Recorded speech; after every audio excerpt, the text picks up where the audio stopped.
Greetings and welcome to Gnodcast with Gnod founding members Paddy Shine and Chris Haslam. Gnod bless. Jon Perry. Yeah. Yeah, don't leave the meeting. Not yet. Not yet. Not until we tell you to go. So, Jon Perry, AKA the Beast. Jon Perry. Beast. How the fuck are you? Good, yeah. Good, man. Yeah, good. Welcome to the Gnodcast. Yeah, thanks. Thanks for having me. Yeah. So you are, I think you are the last of the batch of current Gnod members that we're interviewing. Cool. And so yeah, welcome to the show. You already know the crack. I'm not going to say the same thing I say every podcast, but it's it's just about getting to know really the heads that are involved and what you've been up to, and what's led you to be at this place, to be playing with Gnod, So, Jon, you've been how many years have you been with Gnod now? I think I joined towards the back end of 2015, I think, just as we were getting ready to write the Just Say No stuff and take that on tour. Right. We did the first tour I did was the 2016. I think we did like 3 weeks in Europe, and then obviously got back and did the Just Say No record. So, did we start writing that in 2015? Yeah. It felt, to me, from memory, it felt like we were writing that for quite some time. It was around the time when I lived basically opposite the mill, and we were rehearsing, like, I don't know, it felt like maybe 3 times a week at least for a good few months writing that stuff.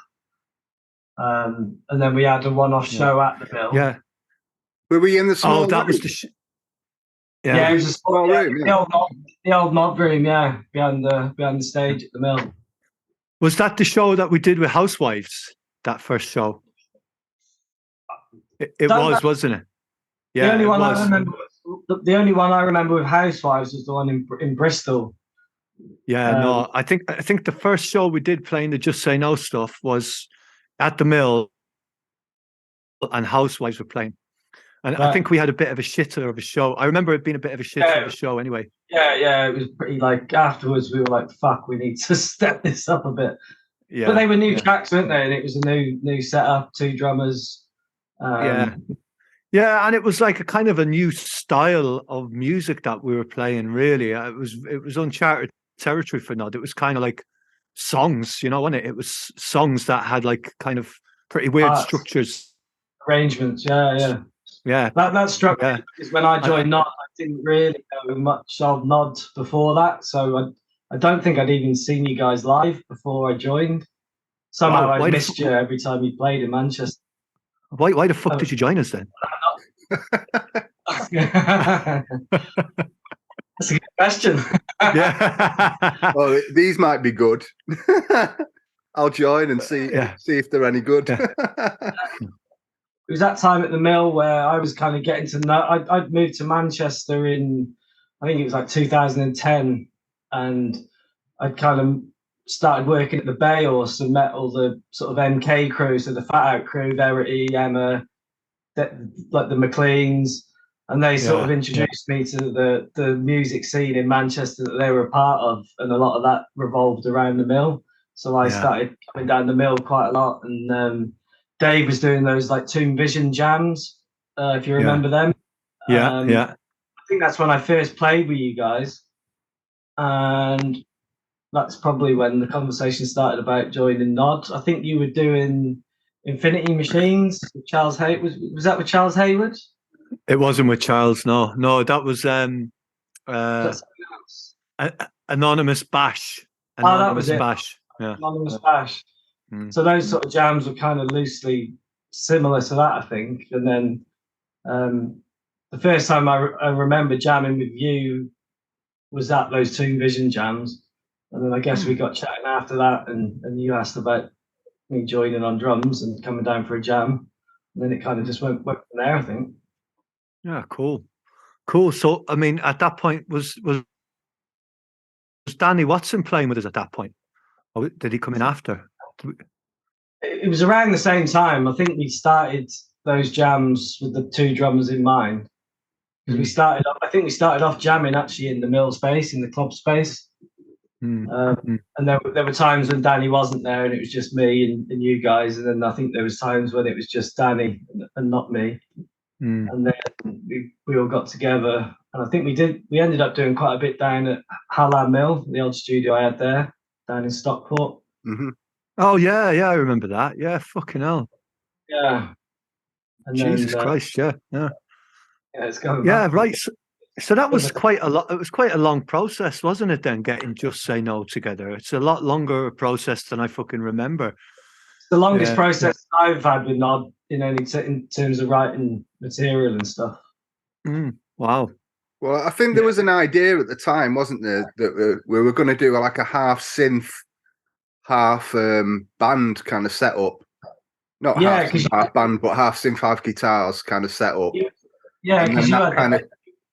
Sorry, you had the bass synth, didn't you? And I think you were playing bass and bass synth at one point, and then Marlene was on bass. Yeah, and I was trying to put the bass through the synth as well, and get kind of like a double tone kind of thing going on, and that didn't really work. I remember trying that at that room in Stockport. Yeah. It's fucking annoying actually, because there was one jam that we had there that with that setup that was fucking quality. Yeah. But I lost the hard drive, lost everything that was on it, and that which is a shitter. But I remember it being good. It happens. It does. It happens. That'd have been quite interesting because it would have been like Just Say No on synths, wasn't it? Or something. Yeah. Because we were playing those tracks, but we were just working them out how they were going to be. Yeah. Yeah, strange. But those tracks really came together on the tour, I think, didn't they? Yeah, they did. Yeah, it all happened on the tour, and then we had a fucking mental tour. Absolutely mental tour, from what I remember of that one. It was a bit crazy, but it was perfect because we got. I think straight after we got off. Well, for me, it was the first tour. It was the first ever tour I did, so I was just like fucking taking it all in. Like, what's this madness? It was fucking great. I mean, I loved it. A great experience. Yeah, it was good. It was a good tour, though. Yeah, it was a good tour. That was the one where we did the most miles, didn't we? I think because we went all around Spain and Portugal. Yeah, and I think we did Italy as well on that same. Yeah, we did that massive drive through the Swiss Alps into Italy, I think, and yeah, there was some big. Was that your 40th birthday tour, Chris? I think it might have been, yeah. 2016 was it or something? Yeah. When you shaved all your dreads off and you had just one big dread, and you were a man on a mission to just. I don't think you even had one dread. You totally got rid of it all, I think. Weren't you on a mission to just sniff all the drugs in the world? I think it was the last time. It was the last period in my life where I was doing that. Yeah, but I was just like, yeah, I'm gonna go for it. I'm gonna go all out. And then after about a week, I was like, nah, fuck this. It's too hard. It's too hard. I can't do it anymore. And I cut my last dread off and I moved on. Yeah. Got some tracksuits, and you were fucking taking a lot of codeine on that tour. Yeah. Was that the tour where we all got on the Valiums after we'd had too many uppers, and we fucking at one point we were in Italy and played in some venue in Torino, and all I remember is Rakes throwing a chair at my head and me slapping Rakes on the face.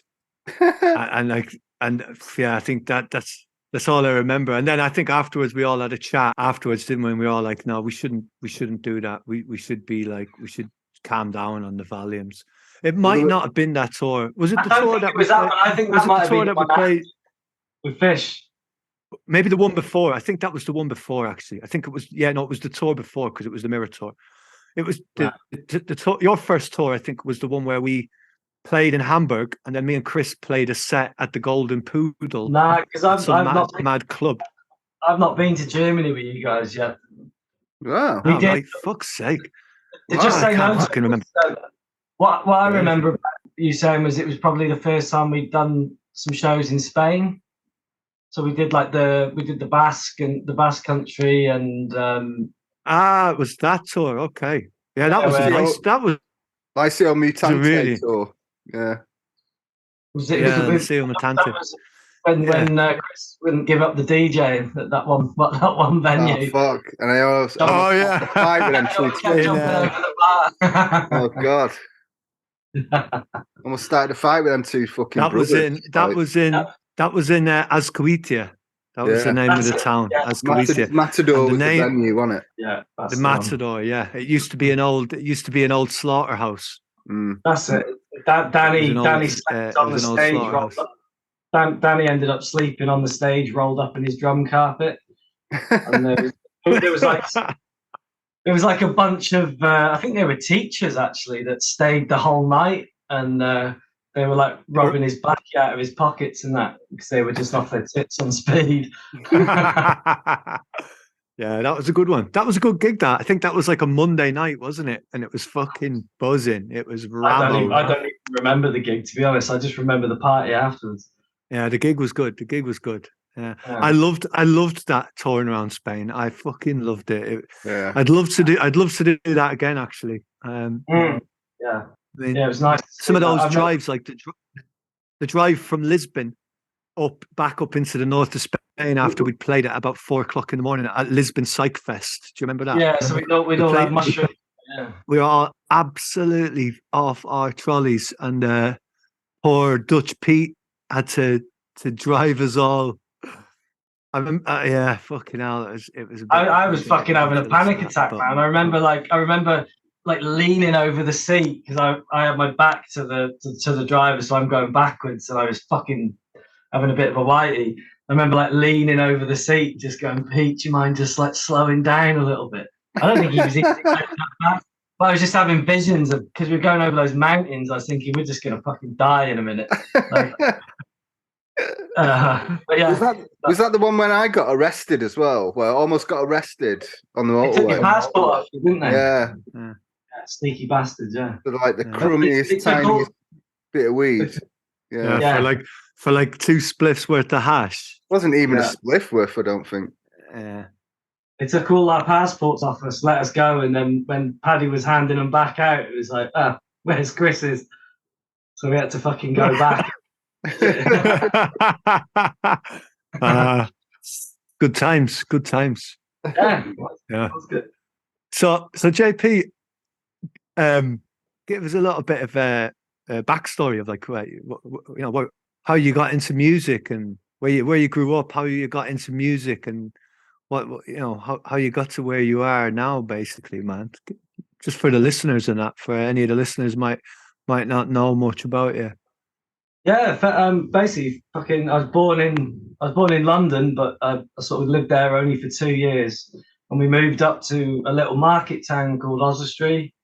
So my dad worked for BT, so he got a job up there. So we moved up to this little market town, which is like got a population of about 15,000 people, very small, a lot of pubs and not much else. As long as I can remember, I've always wanted to play music. I mean, I wanted to be a drummer, even when I think even when I was like 8 or something like that. We like had a little keyboard at home that had, like the top 4 keys had drums on them, so you could play beats on the top 4 keys. So that was my introduction to drums, was just playing on this, because my little brother can play the piano like a beast. He's fucking awesome. But I just played on these little pads.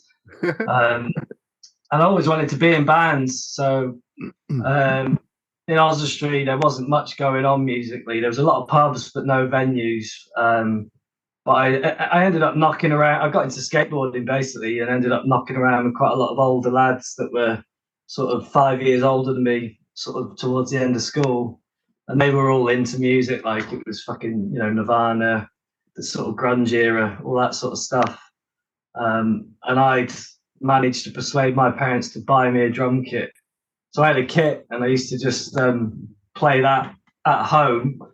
I ended up playing, like starting a band, basically a covers band with some mates that I was skating with at the time, and we just did like Nirvana covers, and it was kind of just a bit of fun in a mate's garage, basically. Yeah.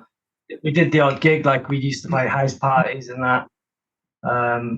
But as I got older, like all my mates, we were like into music seriously. Like we'd sit around every night smoking weed, listening to tunes, talking about being in bands, wanting to do it, but it was something that never really happened in Oswestry. Like you basically had to leave Oswestry if you were going to do anything. So eventually I got with a girl, and she suggested, she'd been to Brighton Uni, and she suggested that we move down to Brighton. So when I think I was 18, I moved down to Brighton with her and went to study at BIM, the music college, which is where I met more people my age that were actually serious about doing music rather than just kind of talking about it. I was thinking of Oswestry, it was like a kind of dream period where we all used to just chat about how great music was, listen to music, you know, but never really follow through on it and do anything. So it felt like the right thing to do was to leave and get down to Brighton. So I moved to Brighton and just fucking got in. I think at one point I was in like 8 bands down in Brighton, just playing as much as possible. Ended up dropping out of college just to play music and work because it's so fucking expensive to live there. And got in a band there called Thrown to the Wolves, where the singer was like a promoter. So he actually started. That was when I first started playing proper gigs, because he was a booking guy, so he was getting us some pretty decent gigs, playing all the venues in Brighton and London. And that's kind of like where I started thinking, oh, this is something I could do properly, if you like. Mm-hmm. It felt like it was a bit more real doing that, you know, actually getting out there and playing shows to people that you don't know rather than just to your mates and all that. But yeah, so as long as I can remember, I've wanted to play drums, so it's just something that I've always done and always wanted to do. I did find myself moving around quite a lot and playing in a lot of different bands, just trying to take as many opportunities as possible. But a lot of those bands weren't really what I wanted to be doing, if you like. It was just the fact that because they were doing stuff, it was worth me being in them. But eventually left Brighton. You just want to play. You just want to play, don't you? That's basically, yeah. I just want to play as much as possible. And I've always had an interest in the recording side of it as well, but could never get my head around it at that time, like in my 20s, just because of the sort of gear you need to be able to do it. So I always struggled with that. I had like a fucking Windows PC that I couldn't get any interfaces to work on and any of that stuff. So eventually left Brighton due to living costs and a breakup and all that, and moved back to my hometown, Oswestry, where I met got with Ella. Obviously known Ella my whole life. She's my wife, so we've known each other since we were like 13. We got together. She wanted to come up to Manchester to study, so we moved up to Manchester, and that's when it really started kicking off. When I met you guys and sort of the lads from Milton Keynes and all that. Yeah, and, it's funny that, isn't it? You know, you move up to Manchester and you meet a fucking load of heads from Milton Keynes. But I think they all have a similar thing. Like, I mean, I think there's a little bit more going on in Milton Keynes than there was in Oswestry, but I guess they left there for a reason. And it was one of the best things that happened to Manchester at that period. Was all those Milton Keynes lot coming to Manchester, because they brought a lot of fucking fresh energy. They put on loads of shows, and they were bringing loads of bands through, and it was really they really fucking filled a hole in the sort of gig scene that was going on. Didn't they put on like Second Show or something? I'm sure Emma put our second show on or something, or third show. At Saki Bar. I think we played at Saki Bar. But another thing that they did was they brought the vibes, man. They're a bunch of hilarious, mad bastards and bitches. which I kind of like. But a lot of them are. They're all crazy. Fitted in with them. I think I went out. Yeah. The first time I went out with Dave McLean, we went to see Harvey Milk down at the Roadhouse, and Nice. there was about 18 people. There was about 18 people at the show, and I got absolutely smashed and had a whale of a time. But obviously, made an impression on Dave. He thought it was fucking hilarious, and kind of bonded over the fact that we were both ridiculously wrecked, and then after that we just started playing together, and when we did Lake of Snakes, and I'm still engaging with him now. So yeah. I mean, in those days, everybody was getting on it. Yeah, we were all getting as leathered as possible. It's not really like that anymore. Everybody's a bit more chill out now, aren't they? And which is good because all that energy is getting put into doing stuff. Can I ask a question? So, what's your earliest musical memory? Earliest musical memory. To be honest, like I think like proper musical memory is I was fucking. What does proper mean? What does proper mean? Well, one that I can actually really remember. All right. I thought you meant one that you were thinking, oh, that doesn't sound very good. I'll miss that one out. No, not at all, man. I mean, when I was about 6 or 7, I was obsessed with Michael Jackson. So, like, one of the earliest memories I've got is having they showed Thriller on the TV, the video for Thriller, and my older brother recorded it because my mum wouldn't let me watch it because I think probably thought it was inappropriate for a fucking 7-year-old or whatever to watch. Yeah. So he recorded it onto a VHS. So I had this VHS tape with Thriller on that whenever my parents weren't around, I would stick on and watch. So that's like a pretty early memory. And another one again was a Michael Jackson thing, reading the linear notes in the Bad album. And I think I remember reading something about Michael Jackson did a lot of the drums on that, or had a lot to do with the drum production. So that was like got me buzzing about, because I always wanted to be a drummer from like I said, as early as I can remember. So that was like a bit of a buzz. I get it. But that must have sparked something then, kind of like my older brother Mike, he was like a proper metaler. Iron Maiden, Guns N' Roses. He was that era in his prime, like his early, I suppose, 18, 20, when all that stuff was kicking off. So he just had loads of music, always introducing me to like these bands. He was a big Bon Jovi fan, so I was listening to a lot of that sort of stuff when I was very young, and that kind of got me into rock music. I guess that's kind of why I went that way. It kind of appealed to me more than anything else. You know, but remember anything earlier than that? Then? Anything? What? Sorry. Anything earlier than that? Like when you were like a small kid. No, I mean, So I suppose like small, when I was really small, it was like it was Michael Jackson and whatever was popular at the time. Yeah. Like East 17. I think. I remember listening to like obviously Oasis was quite a big thing when I was in primary school. Right. Like I think I was in year 6. Fucking hell. You make me feel old. What's the one you are old. Like a are you smoking? What's that track? Yeah, I'm smoking a vape. Yeah. What? Hey, so listen, Jon Perry. Did you? For me, I remember Michael Jackson Thriller, right, when it came out. It must have been when it came out, and I remember the first time I saw it on the telly. Yeah, and I fucking was so fucking scared. Yeah. I hid under the table, fucking crying. Yeah. I was so absolutely scared out of my wits. I was the same. I had to leave the room. Yeah, it freaked me out.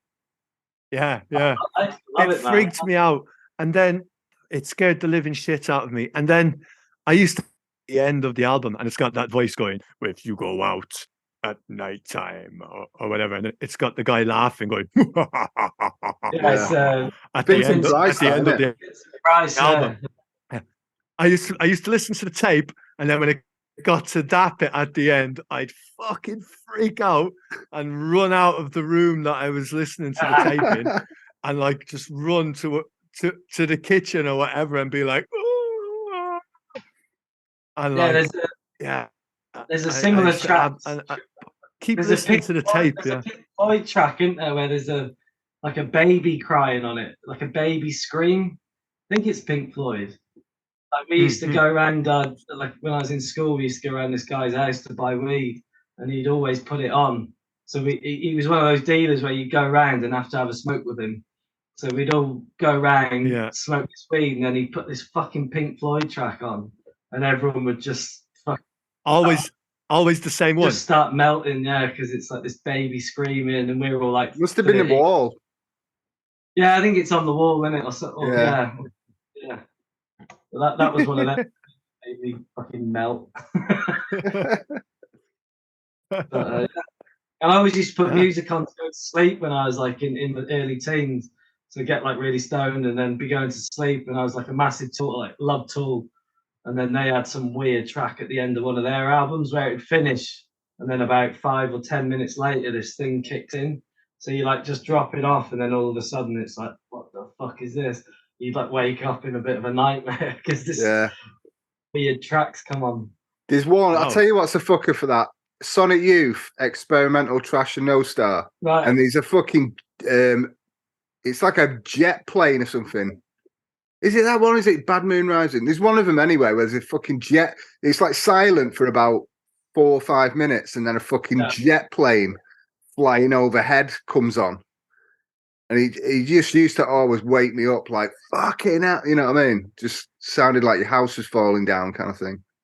I love that stuff, man. I've not heard an album I can remember recently where there is one of those kind of like secret tracks at the end, or But I guess that's because fucking we don't really listen to CDs anymore, right? Yeah. Do you know what I mean?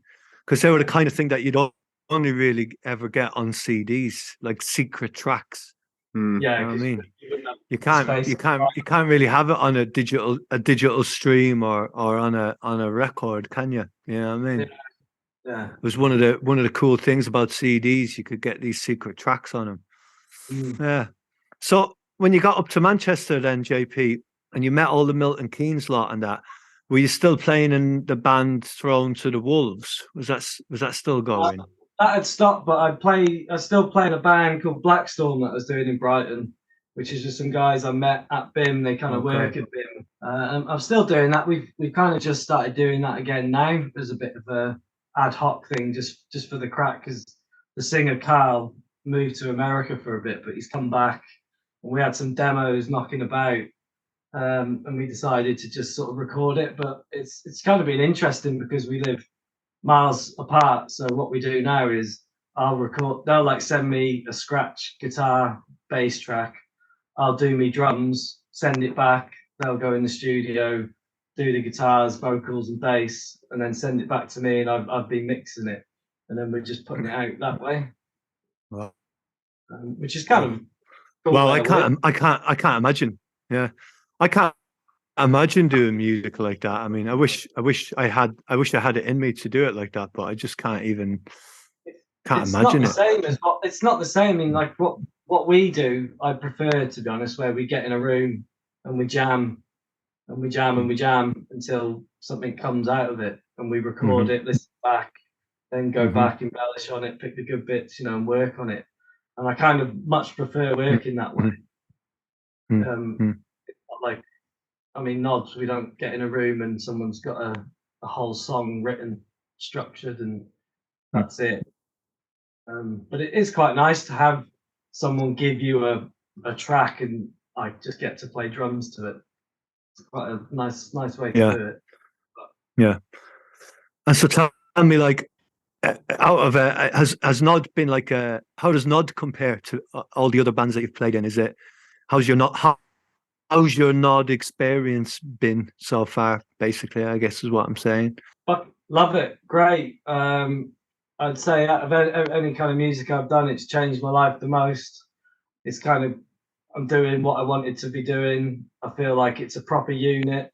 I feel like the work ethic of everyone in the band is there. Everyone's pushing to do better things every time. It's prolific. You know, that's kind of my thing, is that I like the fact that we don't sit around and just sit on stuff and maybe like keep revisiting it. I like the fact that it's kind of organic. We go in, we do our thing, we put it out, it's a record, it's done, we move on to the next one. I love that about Gnod. Yeah. And it's kind of like how I feel like the Melvins work, because again they're like still probably my favorite band, purely for the fact of their work ethic. They just make music, put it out. Like Buzz Osborne always says, like he doesn't even listen to what they've done. He just does it and then he moves on, and hopefully the next thing he does is better. And I kind of feel Gnod does that, and I like the fact that Gnod collaborates and nothing's off bounds. You know what I mean? Like I don't feel like I could ever come into a Gnod practice with something and someone just says, "Nah, don't do that. Don't want to do that." It's like all ideas are explored. I just like that fact that it's an open thing where everyone's got an equal part to play. If you see what I mean. Do you feel like you've learned much? Do you feel like you've learned anything or learned much by playing with us, man? Yeah, definitely. Like I was saying before, like sort of not going in and writing tracks in the traditional sense, being able to like adapt and play songs differently each time, that kind of thing, and maybe laying back a little bit more, not being such like I was a very excitable drummer in my 20s, maybe trying to be a bit too fancy and all that stuff, and really like Nods taught me to just lay back and fucking hammer it and keep the fucking groove going. Which is, that's kind of been great, because like I said before, I was always trying to do, maybe I've been in bands where I've been trying to play stuff that maybe is a bit too technical for what my ability is, and it kind of takes away from the music. So being able to lay back and let other people add to it instead of me trying to do everything has been a really cool thing about Gnod. Nice. Well, I guess that maybe comes as well. It probably comes as well with sort of getting a bit older and playing a bit more. You realise that we're just a part of, it's the sum of many parts. Is that the right thing to say? You know what I mean? It's not about one person doing everything. It's just about all these very simple parts coming together to create a groove. Whether it's a groove that smashes your head in or a groove that just lies underneath, it's a really strong collective energy, I think, Gnod. Like when we're all playing together, there's an energy there that I've not really experienced in any other band.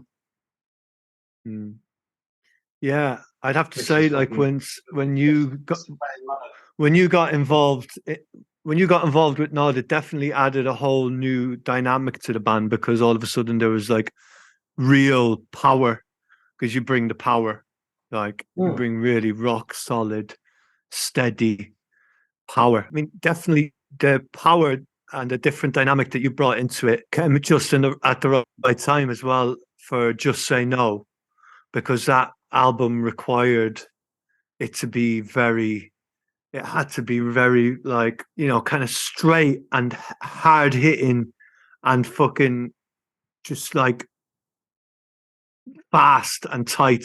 Yeah. And like you definitely bring that to it. I mean, obviously we had the added element of Dan Watson, who was kind of doing the more sort of weirder offbeat stuff for that album, but it was like basically you on the drums that propelled it. And I remember that, I think that was the first time where I ever really felt that kind of propulsion behind me playing in Gnod. Would you say the same, Chris? Would you agree with that statement? Yeah, it was. I mean, I didn't think. Well, we can feel it at the time as well, but I think it more now, looking back at it being in a series around other albums. But it's kind of like an anarcho punk take on what we do, isn't it? Really. And yeah, I mean, at that time as well, we were writing these like kind of monoblock riffs, like really wanted it to be quite hard hitting. And yeah, JP just came in and just fucking drummed right through it all. You know what I mean? And I can't think of other drummers that would fit that kind of style. You know what I mean? Where can actually just fucking power on through it all. Yeah. That was great for me because, like I was saying before, the bands I'd been in previously, it was all kind of traditional verse chorus, middle eight. You know, not saying it was boring or anything like that, but the Gnod thing of where it was like, right, we're gonna do fucking 8 minutes of this fucking pummeling beat, and for me that was great because that's what I was getting a buzz off that. It's the sort of thing that when I'm playing it, I get the shivers up the fucking thing, and it makes me want to go harder. And you know, you're just pushing yourself to your limit, basically.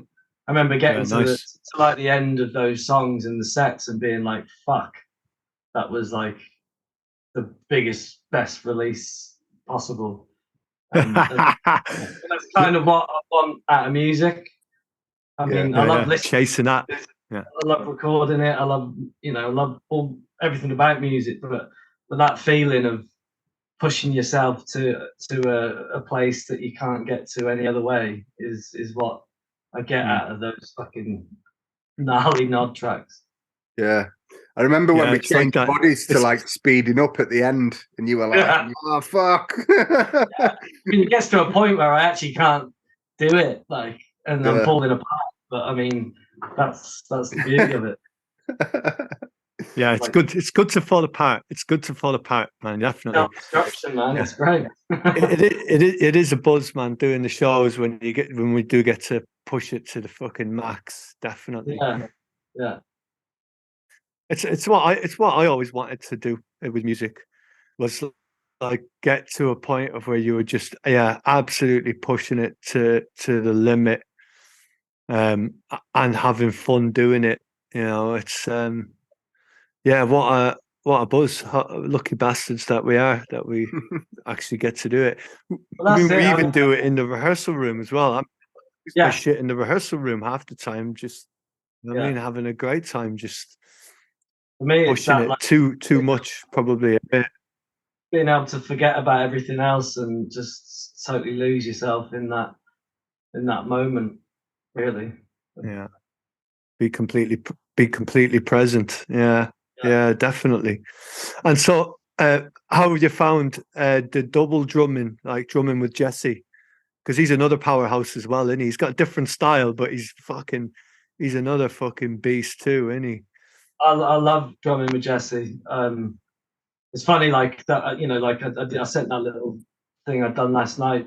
It was a jam me, Chris, and Jesse had. I think we've used some of it for a Gnod release, but just listening to what Jesse does, I kind of feel like I'm the guy that's like holding down, like you said, the big backbeat beast beat, and Jesse's tight with it. Whereas, like you're saying, Danny was kind of doing a lot of the loose kind of frilly stuff around it. Jesse is got a completely different style to me, but he is tight as fuck as well. So playing with Jesse, I really enjoy playing with Jesse. He's awesome. Yeah, two hard hitters, man. And a hard hitter, yeah. So again, having when we got to the point of where we were having you and Jesse behind us at gigs, like, now that is a propulsion unit right there. That is the fiercest propulsion unit I've ever experienced in a band, playing in a band with, and it's hard to imagine not having that going on now with Gnod. Do you know what I mean? Like when we've done shows and tours, or parts of tours, when you've not been able to be there or whatever, and it's just Jesse. I mean, it works. It always works because we can play the tracks, but it really steps the game up when there's two of you are there, like, and it's just like, and it's always a buzz to turn around and see two sweaty fucking heads just fucking dying. Well, I was just going to say the same thing. Like, one of the best things about playing with Jesse is I'll look across every now and then at him and just see his face basically expressing what I'm feeling. it's just it's great. So, That's cool. I hope we can keep doing it for a bit longer, I hope. Yeah. Yeah, there's no sign of it fucking stopping anytime soon, is there? Like, Oh, no, not at all. No, I just mean that unless that energy and power up is I think it probably gets a little bit harder as we get older, but I don't know, man. I can teach you a few little techniques to keep it going. Yeah. But you might have to stop drinking. You might have to stop drinking and smoking now. That's one of the things. Or just start drinking and smoking more, maybe. You know what I mean? Yeah. Whatever the key is, like. When I get on the kit, it's the one thing that makes me feel better. You know, like I have the bad back thing and all that shit. It's the one time when that just disappears. So it's my happy place on the kit for sure. You all right talking about the back thing? Yeah, of course. Yeah. Mind me asking you about it? Yeah. So tell us what exactly is going on with the back? What have you got going on there? The back thing is something that's happened when I was 18, 19. I slipped the disc. I used to be a tree surgeon. When I left school, I started working as a tree surgeon. And I was quite young. I did an apprenticeship, so I was like 16, 17. Obviously getting in some pretty heavy manual labor and working fucking full on long days, lifting a lot of weight, like logs and shit that I probably shouldn't have been lifting. So I slipped the disc when I think I was 18, and had surgery on my back to just shave a bit of the bulging disc off. And that kind of helped for a bit, but the back went again, slipped another disc when I was probably in my mid-20s. And then it went again when I was in my late 20s. And the third time it went, it damaged the nerve. So I've got they call it chronic nerve pain. So it's never going to get better. And it was fucking agony for a couple of years. I mean, it was actually around the Just Say No tour where I was in limbo because I've eventually got a stimulator put in my back, which is like a two leads that go down my spine, and they have little electrodes in them that sends out signals that intercepts the nerves signals, basically, that helps numb the pain. But for a while, a couple of years, I was in like absolute pain with my legs and feet that it just doesn't go away. So it's pretty fucking hard. Fucking hell. But yeah, I mean, to be fair, like the way I look at it is I've lived in some kind of form of chronic pain since I was 19. But you just kind of learn to deal with it. And I've obviously sure, man. Lucky with the stimulator. Not everyone. I got lucky because I went to Salford Royal Hospital and they were trialing this stimulator, and they offered it to me, and I said, "Yeah, fuck it, I'll do it." And if I hadn't got that, I don't know where I'd be now, to be honest, because it's given me 7 years of relief, which I didn't have. I think I'd be in a much worse place than I am now. I mean, I'm still in pain at the time, but it's nowhere near as bad. Yeah. Fucking hell, dude. That's fucking, yeah. Did you ever get any, did anything ever come of the, because obviously you got injured at work. Did you get any payout off that or anything, or did they look after you after it? I didn't really pursue it at the time because it could have, I mean, it wasn't necessarily because of work. The way my back went was I sat up in bed one morning, literally just sat up, and it just went bing, and I couldn't it was like the most pain I've ever felt. And I had to get my girlfriend to carry me out into the car, and she took me home, and I just laid on the floor.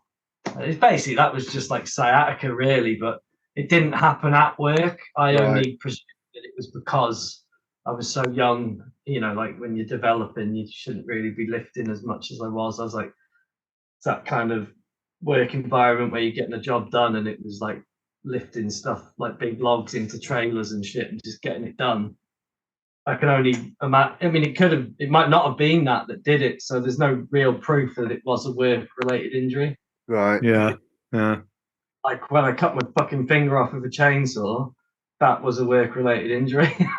but that was different. That was obviously done at work. When did you do that?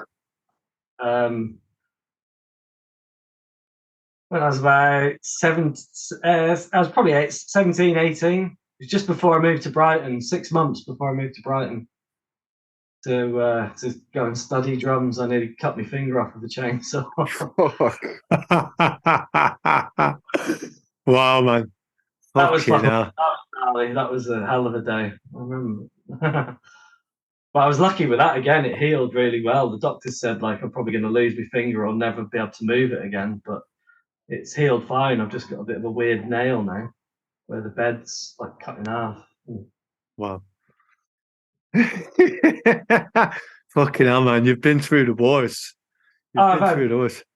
I've had so many injuries. I do. I didn't treat myself very well, I guess, in my younger years. But yeah, you don't when you think you're invincible. But that's that fucking skateboarder mentality, isn't it? Do you know what I mean? Well, that's it. I mean, I've had the cartilage removed out of both my knees. I think that's from skating.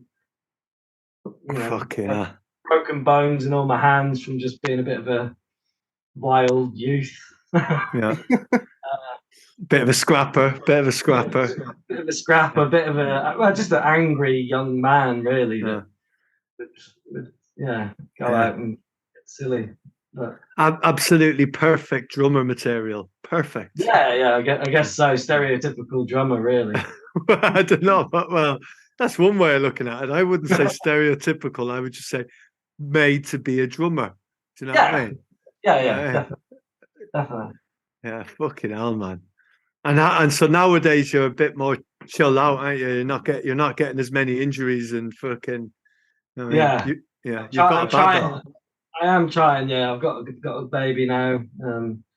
She's awesome. Little daughter Ashlyn, love her to bits. She's fucking amazing, and she definitely has kind of put a few things into perspective for me. But there's still a few. Obviously there's still the odd wild night. There's still a fucking glint in your eyes. There's still a touch of the void going on there. Do you know what I mean? Yeah, and that's good. Yeah. That's all right. Oh, you got to hold on to that. It's just about using it in the right way, isn't it? Do you know what I mean? It's about letting that happen when the time is right. And how has it been managing like having a child? I mean, I think you're probably the second or third person to be a Gnod who's had a kid. The other two lads pretty much left before their kids were born. But you've managed to stick with it, obviously, because you love doing it, and I really can't imagine you not doing it. Yeah. But you seem to have found a good balance between it. Are you managing it okay? Yeah, I mean, I'm lucky as fuck because Ella, my wife, is super supportive. And we didn't have a baby out of the blue. It was planned. We talked about it beforehand, and we both have our little dreams on the side and things that we want to do. And we both discussed that first and said that if we're going to have a kid, we've got to make sure that we can still pursue the things we want to pursue. Like Ella's wants to be a yoga teacher. Just before we had Ashlyn, she did a yoga teacher training course, so she's qualified.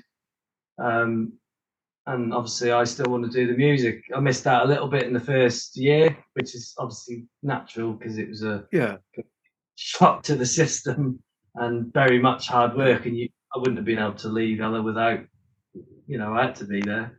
But we're making it work. Anything's possible, isn't it? If you want things, if you want things to happen, you make them happen. And we're both on the same. I love it.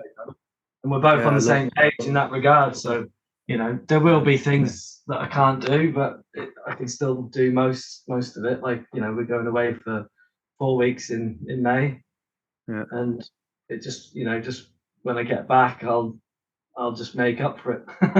Yeah. Yeah, you are lucky. Ella's an amazing woman, man. She's fucking sound, isn't she? Do you know what I mean? You've Yeah, both yeah. got a good thing Incredible. going. You've both got a good thing going on there. Yeah. Yeah. Nice, nice, man. Fucking nice.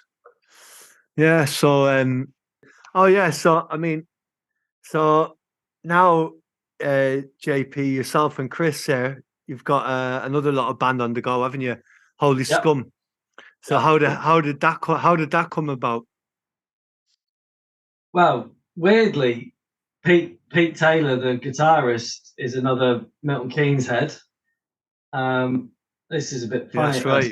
Yeah. Funny story for me anyway, because he, back when I was working in the Bay, or so what we're looking at 2012 or something like that, he put a thing on Facebook, I think at the time, saying he was looking for a drummer, because he used to do a guitar orchestra, kind of similar to Ex Easter Island Head, that sort of vibe. Yeah, I remember. Yeah. He did it after Action Beat, and he was looking for a drummer, and I didn't really know him, but I knew him as part of the Milton Keynes crew. So I fucking sent him a message saying, "Oh man," as you know, like as I always do, if someone wants a drummer, I'm like, "I'm up for playing drums, and you know, give me a shout back if you're interested." 4 years later, I got a reply from him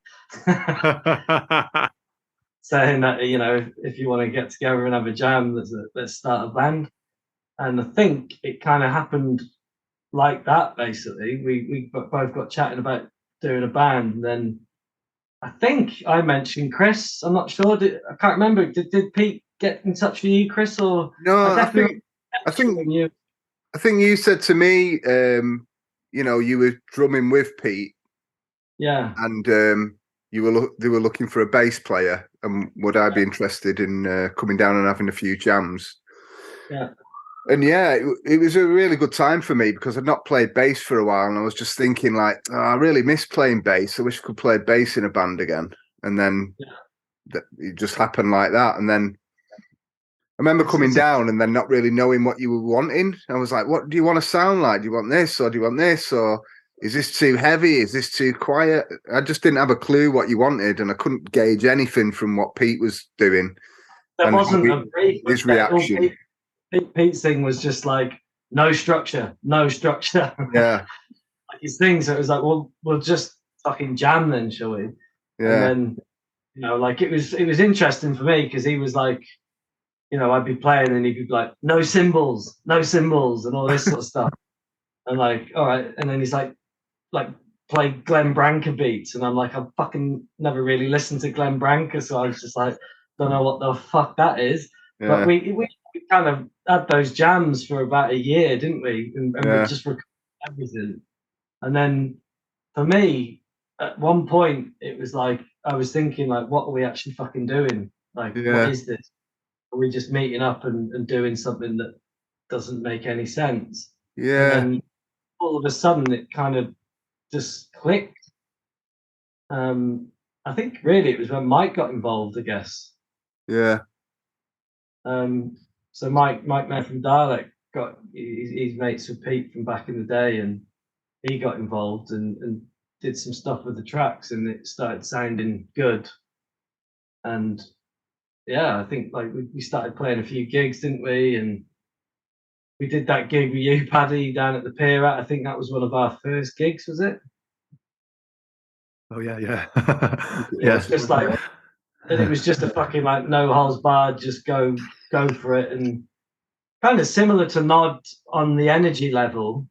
Yeah. Like just pummeling fucking.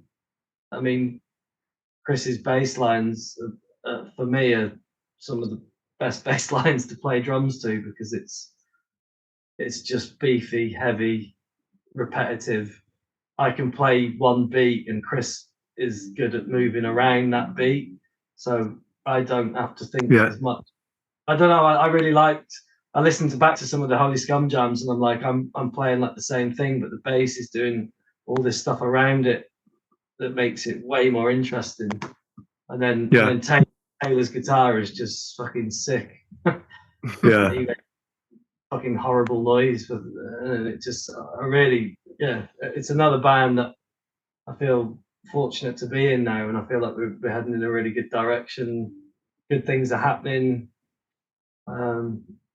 So yeah, it's.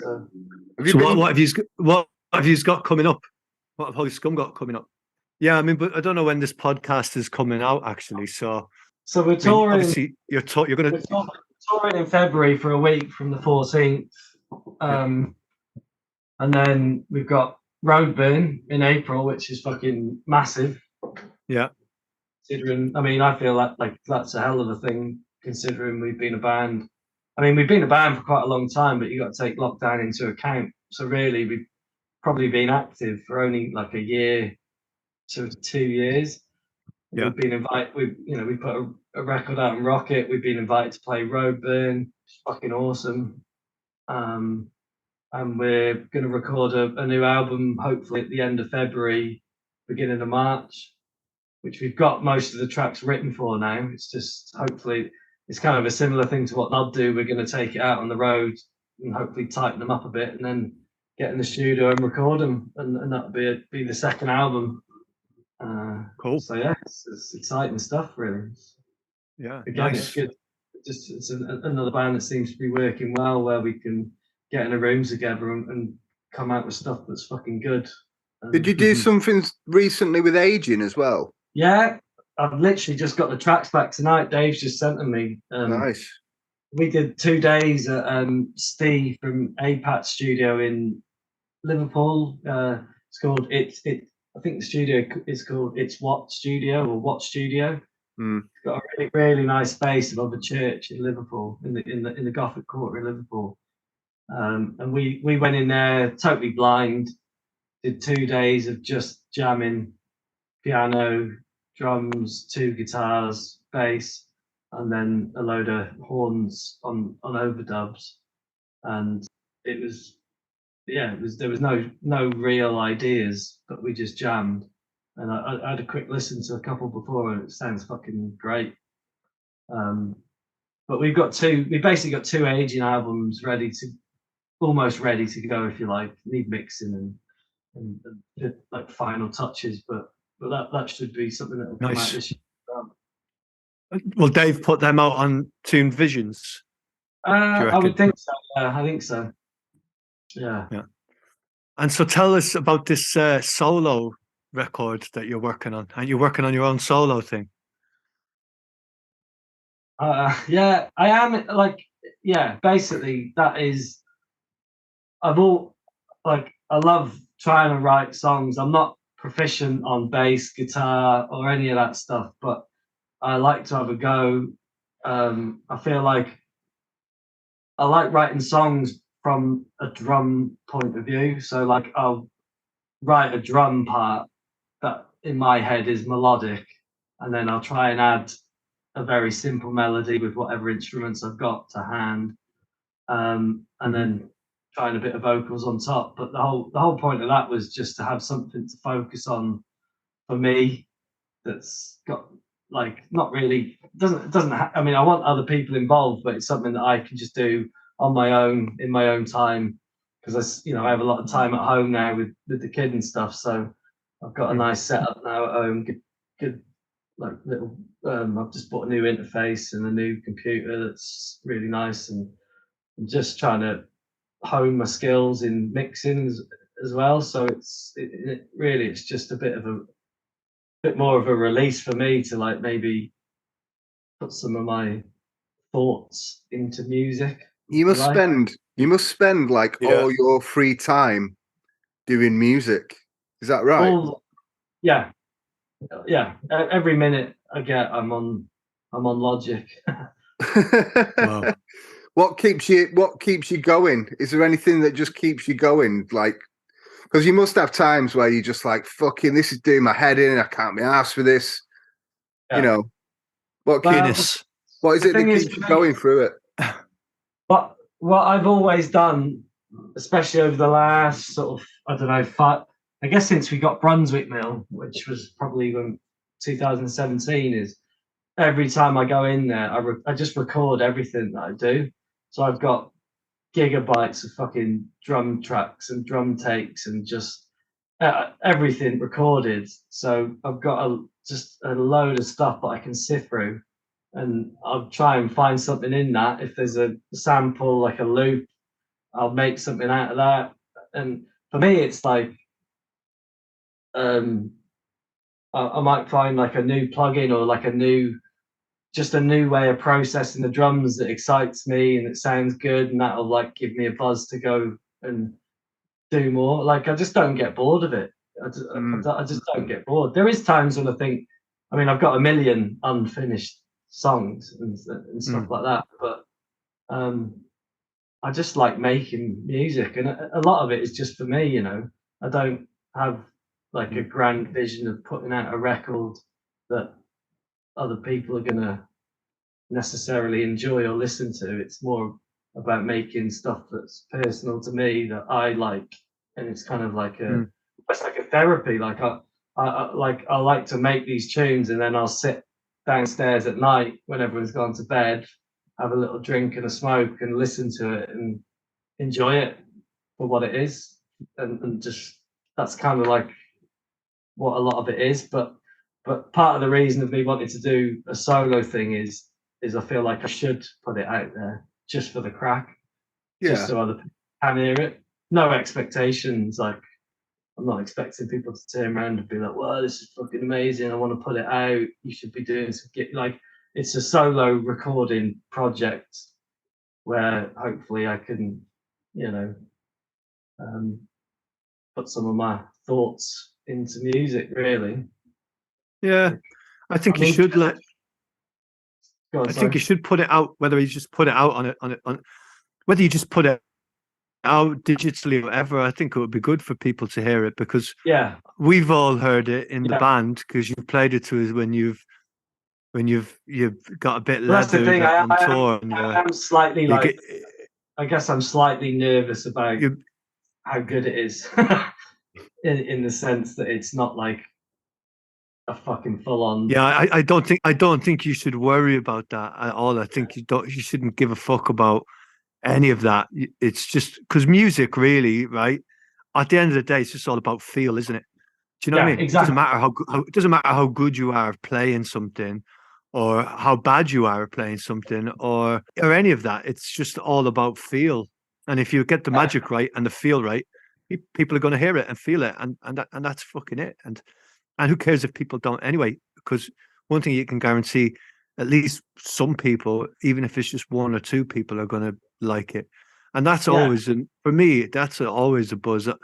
And I always get excited about putting out music that maybe nobody will hear, just because it's just a little buzz to think maybe somebody will, just do it. Just I mean, do it. That is one of my goals for this year, is to actually fucking collate some of the stuff, because I have got so much stuff, is to try and collate it and put something out.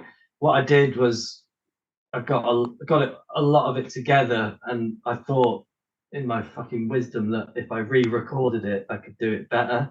And I tried that at Christmas and I couldn't.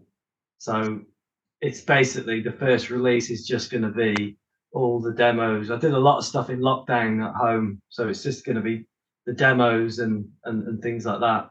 And I'm just going to put it out under the name Waiting Mode, and that's going to be it, really. And then I'm just going to keep adding to it. It'll just be a Bandcamp digi thing, and people can check it out if they want. Yeah, a cool. lot of it's just drums. A lot of it's drums with bass, and some of it's got vocals on. They're not songs; they're more just like little clips. Some of them are 2 minutes, 10 minutes. It's just. I think the ones I've heard are fucking great, man. So I think you should definitely let more people have access to them if they want. They'll definitely be going up online this year. Cool, that's good. That's good, man. Well, man, I feel like we've covered a fair bit there, really, haven't we? We fucking covered the bones of it. Is there anything we need to mention? Is there anything we've talked about? Holy Scum. Yeah. I think that's it, man. You know, I think all that remains to be said is what I say to all you lads what play music with, which is, you know, thank you very much for fucking sticking around and playing in the band and being a mate. Equally, you same know, for me. yeah, I can't. It's such a. I've said this to everyone now. It's such a tight unit now. It's such it's kind of turned into something that maybe I didn't think it would ever turn into, but I always wanted to turn into, which is like almost like a proper group. You know, It's a rare thing, isn't it? For me, like yeah. not I consider family almost. You know, Yeah, like yeah, it's that much of a tight bunch now that I don't feel like I just play in a band called Gnod that does shows. You know, I feel like we're a very tight knit group of mates, and yeah, yeah, Yeah. yeah. You're And a unit. a unit. Yeah. It's taken on a sort of strange sort of family thing. It has. It really has. It's become bigger than. It's become a strange thing, Nod, and I'm really glad that it is where it's at now with the people that are in it. And I just, you know, I'm very grateful, man, and I appreciate you very much and your contribution to it. It's great, and I hope we can continue to keep doing it for a long time. You know. yeah, me too, man. Yeah. Sure. Yeah. Cool. Cool. My arms Well, Cheers, fall off. JP. until your arms fall off, but then even when your arms fall off. Even when your arms fall off, we'll do it. Remember when Jon Perry we were playing with Faust and Yeah, yeah, Zappy had a broken arm and yeah. he couldn't play the drums and Jon Perry was like, "Fucking play the beat properly." and and we're like, "Fucking hell!" Like Jon Perry, he's got a fucking broken arm and he's like, "I don't care if he's got no arms. There's always a way. He better play that beat properly." Fucking hell, that was insightful hanging around with those two and seeing the dynamic of two lads who've been playing music together for since the 70s. That show that you did at Gorilla, obviously I wasn't playing, but fuck, that was one of the best gigs I've been to. Like it was a fucking hell of a gig. Yeah, it was hilarious. A Yeah. gig and an experience. Like it was a fucking hell of a thing. Yeah. And that Yeah, it was was when good. he had his broken arm then, didn't he? He did have a broken arm then. Yeah, he did. Yeah. Fucking. Yeah, that was good. Yeah, that was good crack. Yeah, it was a good old show. Yeah, yeah. Okay, Jon Perry, we love you. Thank you for being a part of the Gnod experience since 2015, 16. It's very much appreciated. Cheers, Jon. Yeah. No, nice one. Take care of yourself. Take it easy. All right. Guys, Ciao, nice one. brother.